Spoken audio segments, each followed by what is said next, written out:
Jai Hind everyone, and here we are once again with our civics class. I am your subject teacher Bhavita Pandey, and welcome you all through your online studies of from Shri Ram Public School. And we were studying our first chapter, Understanding Diversity.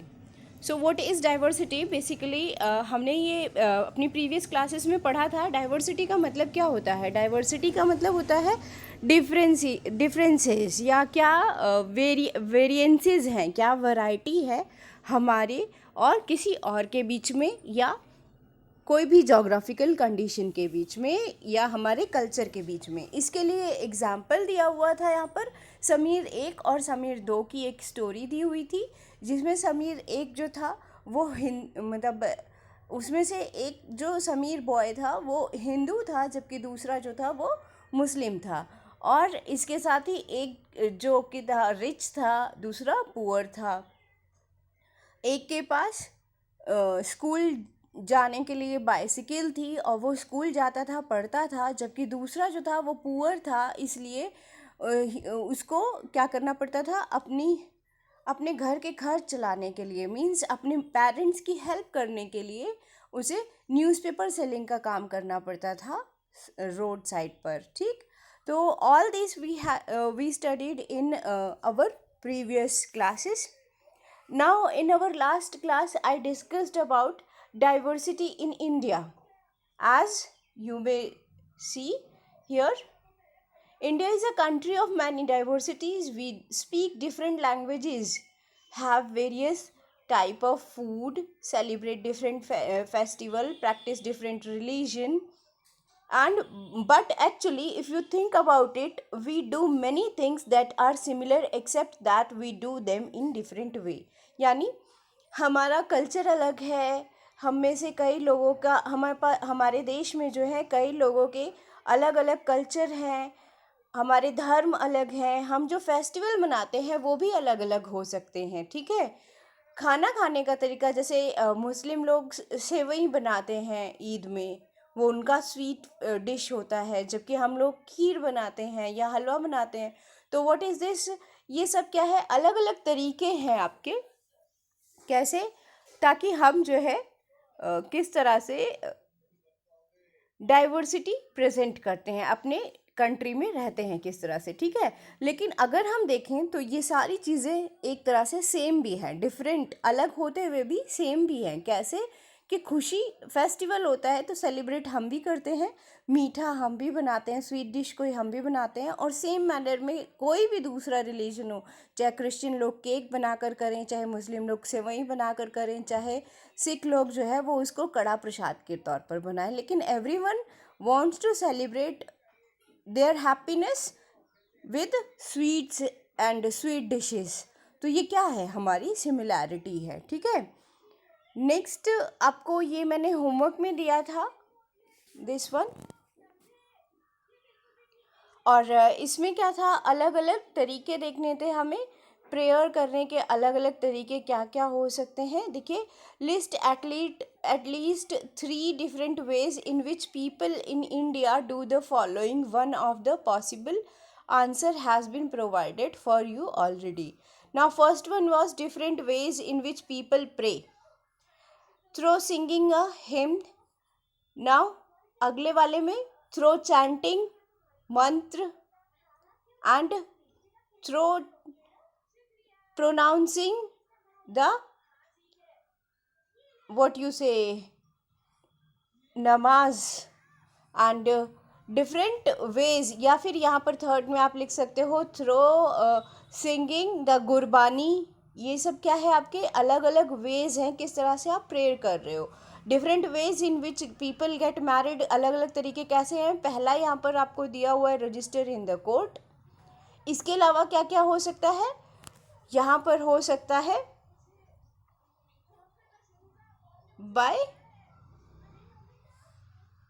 by having arranged marriage, and next one Hindu arranged marriage we can have, and next one nikah or in gurudwara, by having gurudwara, means going to gurudwara. And next one, different ways in which people dress.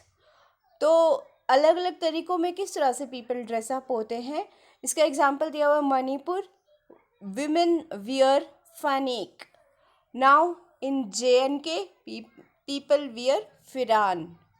Okay, or you can say in Punjab region women's wear Punjabi suit या Patiala suit. हाँ, इन Rajasthan women's wear ghagra choli. तो here you have diversity in dressing sense also. Now next one, different ways in which people greet each other. अब greeting के अलग अलग तरीके क्या हो सकते हैं. In Jharkhand many adivasi say johar to greet each other. And in Punjab we use to say Sat Sri Akal, whereas in Uttar Pradesh we use to say namaste. Different ways in which people cook rice. किस तरह से हम राइस चावल अलग अलग बनाते हैं. देखो यहाँ पर दिया हुआ है by making biryani with meat और वेजिटेबल्स. ओके, अब by making kheer, okay, with milk and sugar. And here it will be by making pulao with peas or jeera. So in this manner you can have different diversities. Okay, and it was your homework of last week. Now in this week what we have to study.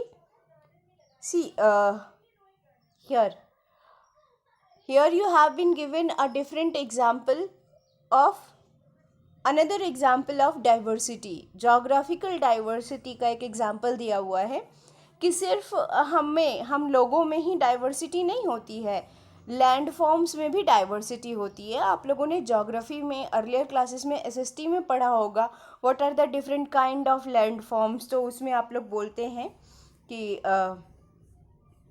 It is like desert, okay, then mountain, plain,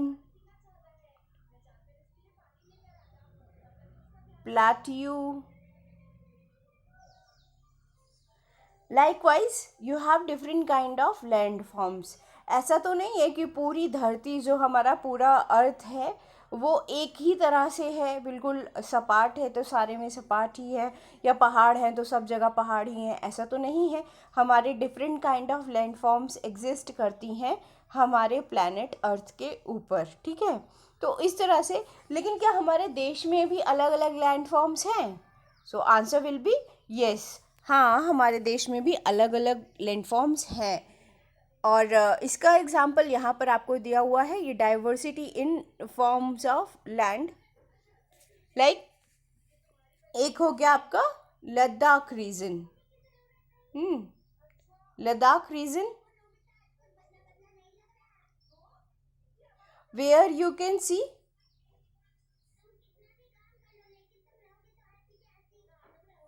here you have been given a picture of Ladakh which is surrounded by mountains all over. और इन पहाड़ों से घिरे होने के बाद में भी यहाँ पर डेजर्ट है, यानी नीचे जो है ये जो एरिया है ये क्या है, एकदम प्लेन और मतलब रेतीला इलाका है जहाँ पर ज़्यादा एग्रीकल्चर नहीं हो सकती है. Okay, so here it is mentioned about Ladakh, not only do people have different clothing and eating habit but even the kind of work they do are different. वहाँ के लोगों की. और दूसरा, लद्दाख कहाँ पर है? जम्मू एंड कश्मीर में, जो कि एकदम हमारा टॉप मोस्ट पार्ट है हमारी कंट्री का, इंडिया का. ठीक है, और उसके बाद दूसरा कंपैरिजन किया गया है केरला से. केरला जो कि अगेन साउथर्न पार्ट है हमारे देश का. ठीक है, हमारी कंट्री का सबसे नीचे का हिस्सा हो गया केरला. तो यहाँ पर दोनों के बीच में क्या डिफरेंसेस हैं वो यहाँ पर बताने की कोशिश की गई है. Not only do people have different clothing and eating habits.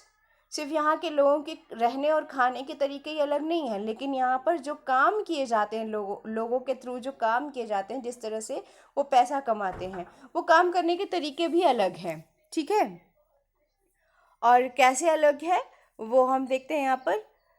जैसे कि शहरों में क्या है कि लोग जो है वो अपने घर के आसपास सब्जी उगाते हैं क्या? क्या उनके घर के आसपास इतनी ज़मीन होती है कि हर घर, शहर में हर घर के पास में उन्होंने अपना एक किचन गार्डन बनाया हुआ है जिसमें वो अपने घर के लिए सब्जी उगा लें? नहीं होता ऐसा। If we want to eat vegetables तो we have to go to the market, वहाँ मार्केट में जाकर हमें वेजिटेबल्स खरीदनी होती हैं। ठीक है, but it applies on villages also. क्या सेम तरीके से हम गाँव में भी रहते हैं? नहीं, गाँव में क्या होता है, हमारा अपना एक किचन गार्डन होता है, हर घर के पास इतनी ज़मीन होती है कि घर के पास में वो अपने अपने यूज़ के लिए एटलीस्ट सब्जियां उगा सके, और ज़्यादा ज़मीन होती है तो वो फिर बेचने के लिए भी उगाते हैं। ठीक है, सेम मैनर में यहाँ लद्दाख के लिए दिया हुआ है। See here it is mentioned, Ladakh is a desert in the mountains in the eastern part of Jammu and Kashmir. Very little agriculture is possible here since this region does not receive any rain and is covered in snow for large part of the year. तो year के यानी वर्ष के ज़्यादातर time में ये जो इलाका है ये पूरा बर्फ़ से ढका रहता है। फिर भी यहाँ पर जो है नीचे जो इलाका है, मतलब पहाड़ों पर बर्फ़ जमा रहती है, लेकिन नीचे जो है वो रेगिस्तानी इलाका है और इसलिए यहाँ पर खेती नहीं हो पाती है। ठीक है, there are very few trees, बहुत थोड़े बहुत कहीं पेड़ हैं यहाँ पर, और पीने के पानी के लिए यहाँ के लोग पूरी तरह से डिपेंडेंट हैं किस पर? Melting snow. जब वो पहाड़ों पर जमी हुई बर्फ़ पिघलती है तो वही पिघला हुआ जो भी नदी या झरना जो बनता है उसी पर डिपेंड करते हैं वहाँ के लोग पीने के पानी के लिए। मतलब उनके पास पीने का पानी भी प्रॉपरली नहीं है। ठीक है, people here keep sheep and goats, और यहाँ पर लोग जो हैं वो क्या पालते हैं? शीप्स पालते हैं और गोट्स पालते हैं। The goats in this region are special because they produce pashmina wool, और इस इलाके में जो पाली जाने वाली बकरियां हैं, गोट्स हैं, वो स्पेशल होती हैं, कुछ स्पेशल ब्रीड होती है उनकी, क्योंकि उनके जो हेयर्स होते हैं उनसे फिर पश्मीना वूल बनाई जाती है, जो कि वूल्स में बहुत महंगी होती है। वूल की, ऊन की ही एक वैरायटी होती है पश्मीना, लेकिन बहुत महंगी होती है, तो ये उन बकरियों से पाई जाती है। This wool is prized and pashmina shawls cost a lot of money, और ये वूल बहुत महंगा होता है और इसलिए पश्मीना वूल की बनी हुई शॉल्स जो है वो भी बहुत महंगी बिकती है। यहाँ लद्दाख के लोग जो हैं वो बहुत सावधानी से इन बकरियों को इसीलिए पालते हैं कि बहुत सावधानी से इनका ये ऊन जो है निकाल सकें, और बहुत केयरफुली फिर उसका ऊन बनाकर बेचते हैं कश्मीर में। ठीक है, और कश्मीर के व्यापारियों को बेचते हैं जहाँ पर वो इसकी शॉल बनाकर बहुत अच्छे दामों में बेचते हैं। यहाँ के लोग जो है मेनली वो मीट और दूध ये लोग खाते हैं, और मतलब इन्हीं से बने हुए सामानों को खाते हैं, जैसे चीज़ हो गया, बटर हो गया, और इसके अलावा कुछ गोट्स, काउज और डोजोज। ओके, जोज कौन होते हैं? याक काउज, यानी वो काउ और याक की एक मिक्स वैरायटी होती है, ब्रीड होती है, जिसको हम जोज कहते हैं। Being a desert did not mean that Ladakh did not attract its share of traders.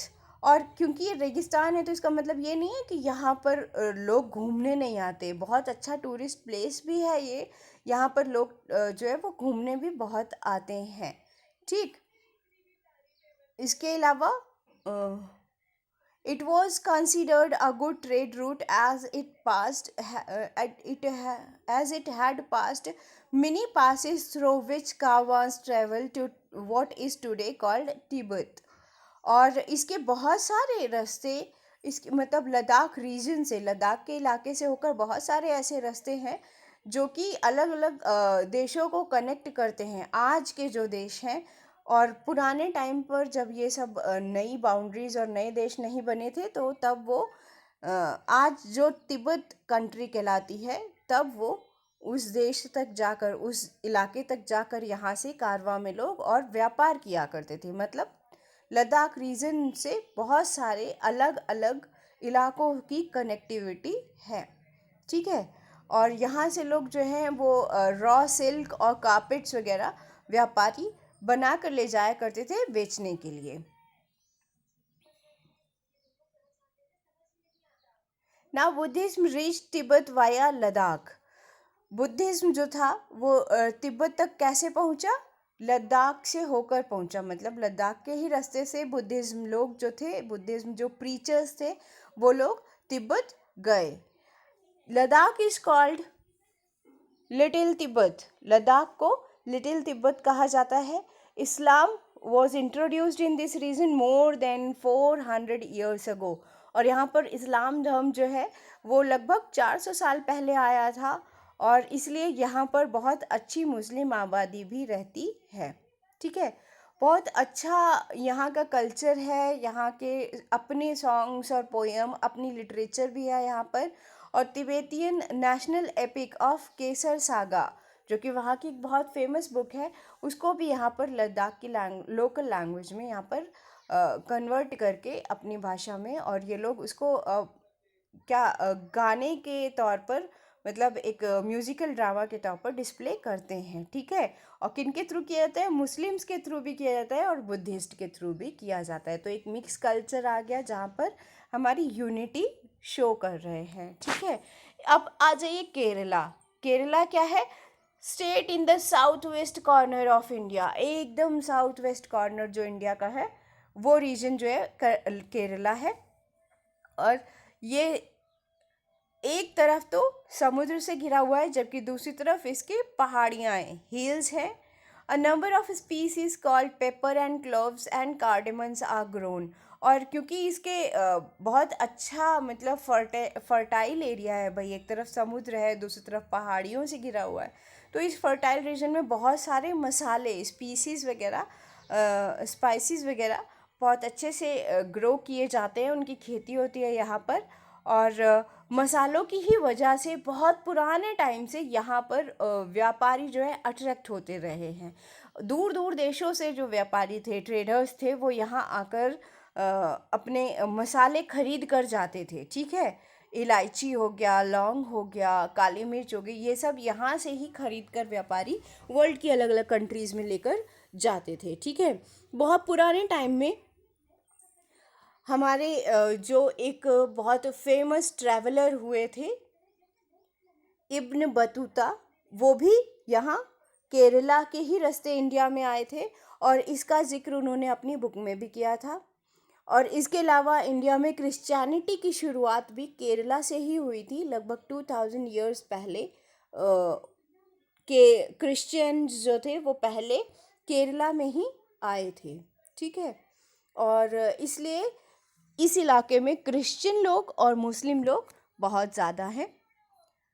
फिर आ जाइए, यहाँ के लोग क्या खाते पीते, मतलब क्या हैबिट्स हैं, ईटिंग हैबिट्स हैं उनकी। Fishing nets use here are look like the Chinese fishing net. और यहाँ के जो मछली पकड़ने का तरीका है वो चाइनीज़ तरीक़ों से एकदम मेल जोल खाता हुआ है।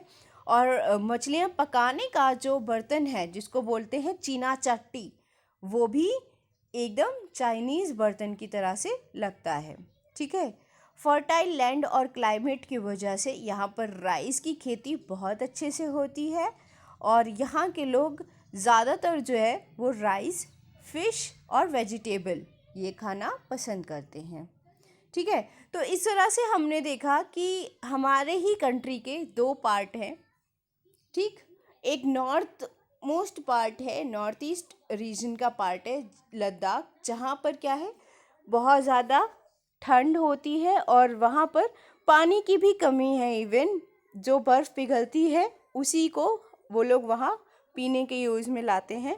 डेज़र्ट इलाका है। जबकि आप साउथ वेस्ट पार्ट में केरला में चले जाइए तो बहुत अच्छी ग्रीनरी है वहाँ पर, पहाड़ियों से घिरा हुआ इलाका, और दूसरे साइड में समुद्र है, और यहाँ पर खेती, एग्रीकल्चर वगैरह बहुत अच्छे से होती है, ठीक है। और इसी के लिए वो पूरा वर्ल्ड में फेमस है।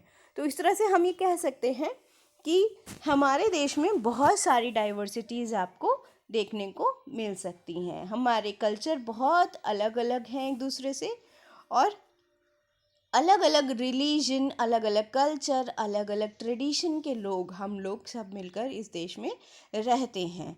और यही हमारा नेक्स्ट टॉपिक है, यूनिटी इन डाइवर्सिटी। हमारे देश में एकता, अनेकता में एकता, यानी किस तरह से डाइवर्सिटी, जो different kind of varieties of communities यहाँ रहते हैं, उन वो अलग अलग ट्रेडिशन या अलग अलग कल्चर को बिलोंग करते हुए भी किस तरह से साथ में रहते हैं। ठीक है, इंडिया की डाइवर्सिटी जो है वो हमेशा बहुत यहाँ की ताकत के तौर पर काम आई है।